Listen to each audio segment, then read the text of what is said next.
2023 में एक विशेष संयोग पड़ रहा है कि वसंत पंचमी और 26 जनवरी गणतंत्र दिवस ये एक साथ पड़ रहे हैं। ये सन 85 में भी एक बार पढ़े थे, ध्यान है। तो उस समय अपने यहाँ एक ही उस पर 2 झंडे फहराए थे, अपना मशाल वाला और राष्ट्रीय ध्वज गुरुदेव से करवाया था।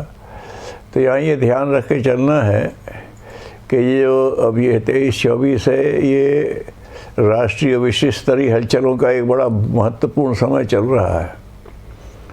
तो शायद भगवान का संकेत ये है कि राष्ट्रीयता को आध्यात्मिकता से जोड़ने की ज़रूरत है। उधर और भी लोग कर रहे हैं कि भारत की जो पहचान है वो आध्यात्मिक राष्ट्र के रूप में है। इसी रूप में सारी दुनिया भारत से उम्मीद कर रही है।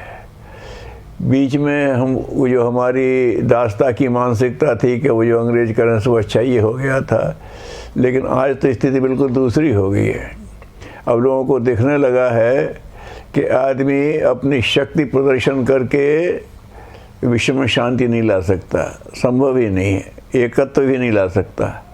तो अगर वो है तो भारत की आध्यात्मिकता का जो सूत्र है, भारत की आध्यात्मिकता क्यों कि और जगह तो आध्यात्मिकता ना उस गहराई पे गई है और ना उसमें जन सामान्य के लिए पहुँच है, वो विशेष संतों के लिए ही मान लिया जाता है। लेकिन भारत की आध्यात्मिकता का स्वरूप ऐसा है कि जो सबके लिए है और सबकी जगह फलता भी है। तो संभवतः अब ये प्रकृति का ये निर्देश है कि हम राष्ट्रीयता के साथ आध्यात्मिकता जोड़ें। और भी देश जोड़ना चाहते हैं, उनके पास उसका वो स्वरूप नहीं, इसीलिए कहते भारत हमारा मार्गदर्शन करे। वो कुछ हो भी चला है ऐसा, तो हमारी जो विशेषता रही है वास्तव में देखा जाए अध्यात्म क्या है कि हम अपनी आत्म चेतना को जैसे ठीक कैसे करें, उसको तेजस्वी कैसे बनाएं, उसको प्रामाणिक कैसे बनाएं। और आत्म चेतना अगर बन गई तो फिर कोई समस्या सामने रह नहीं जाती। फिर आदमी जो अपनी शक्ति के उसमें करता है तो वो दूसरों से अपनी सुप्रीमेसी दिखाना चाहता है, मतलब दूसरों को हीन बताना चाहता है। लेकिन जब आध्यात्मिकता में आदमी आता है तो जो अपने से हीन है उनको अविकसित मान करके उनको प्यार से आगे विकसित करने की बात सोचता है। इसी की ज़रूरत है।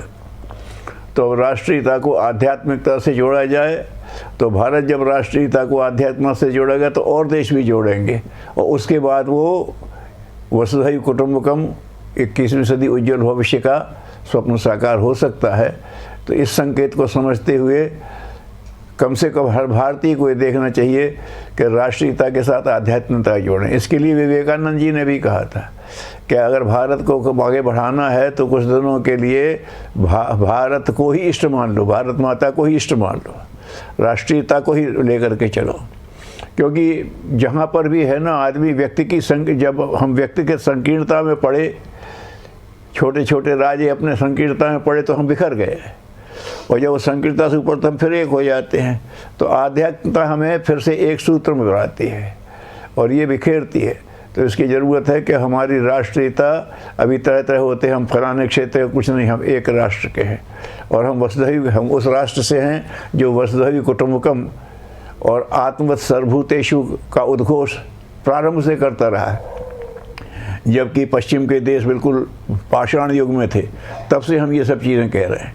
तो इसकी आवश्यकता है। तो इसको सोचते हुए अगर इस दिशा में सही प्रयास हों तो भारत का भी उत्कर्ष होगा, भारतीयों की गरिमा भी बढ़ेगी और विश्व भी अपने कल्याण के मार्ग पर आगे बढ़ सकेगा। ऐसी मंगल कामना करते हैं।